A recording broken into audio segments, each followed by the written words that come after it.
Perda repentina, pessoal, de grandíssimo ator, agora acaba de ser confirmada. Esta notícia triste, pessoal, depois de uma batalha, depois de uma luta contra um câncer bastante raro, acaba de ser exposto para todo o país. Ele, pessoal, lutou, estava em tratamento contra essa enfermidade, tinha apenas 42 anos e acabou infelizmente falecendo, depois de ter enfrentado este câncer bastante agressivo. Esta triste notícia fez com que a família e fãs acabassem, né, pessoal, indo até as redes sociais, lamentando profundamente esta partida bastante terrível, bastante significativa que aconteceu.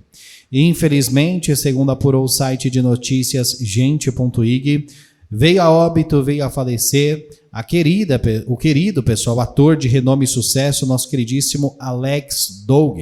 Eu deixo aqui os nossos sentimentos.